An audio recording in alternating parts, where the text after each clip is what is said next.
Victoria, in November, invited Alex to come to Windsor so that Victoria, the Queen of England, could explain Alex's duties and how she should comport herself as a royal princess.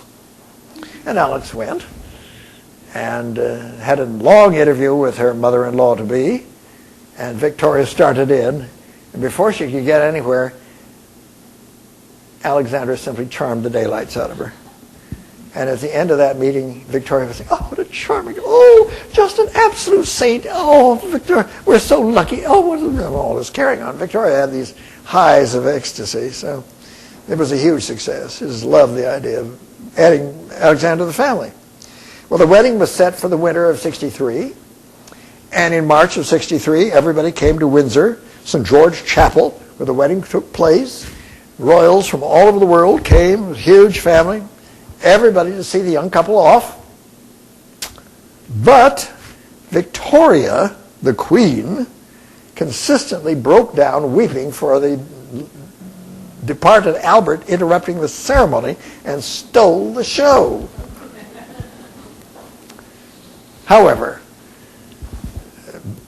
Albert Edward and Alexandra were now Prince and Princess of Wales, and they moved into Sandringham. Sandringham is a magnificent country house. And within the year, they'd gotten busy, and their first son was born, Albert Victor. By the way, everybody's children, all male children born in this era were named Albert. Every damn one of them. You had any number of Alberts in your family, but you called them by their second name. Otherwise confusing. The birth was a bit hectic for Alexandra. It was winter, January, you know, and they had all gone skating at a pond some distance from Sandringham. And she was ready, but nobody knew the exact moment. And she was seated on a bench watching everybody skating, and suddenly oh! And you know what happened. And her lady in waiting said, what, Your Highness? Well, quick, it's happening. So, oh my God, you know, where were they? They couldn't get, where did they go? There was a farmer's house nearby. They rushed into the farmer's house. The Prince of Wales was with her.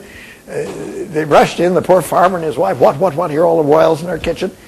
And Alexandra gave birth on the kitchen table with her lady waiting and the Prince of Wales and the farmer's wife assisting. Albert Victor came along with the ice cubes.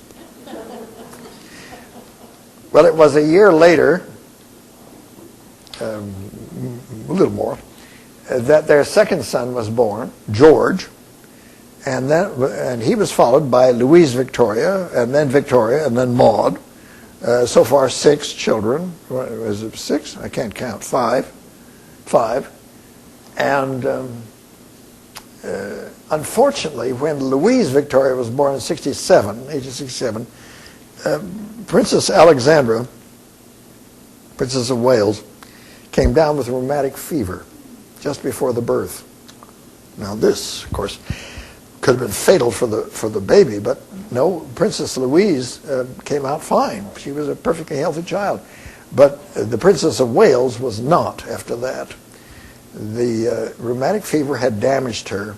She was lame for life. Her left leg was slightly shorter and her hip was stiff, and she suffered increasing deafness from that time forward. She lavished attention on her family and her relatives. This filled the void of the absent husband. Edward was away most of the time. He was off doing things, or somebody.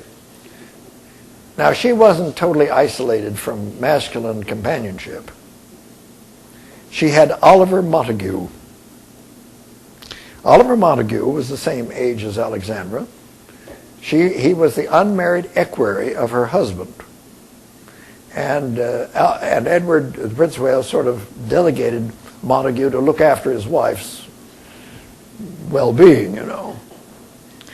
And Montague absolutely adored Alexandra, absolutely. And she responded. I don't mean some stupid, carnal, squishy business that you see on television. No, it was much more important than that. She needed what he supplied, and he needed her. He was her slave as long as he lived. Unfortunately, he died in the 1890s, early on. But this gave her a great deal of courage during these years.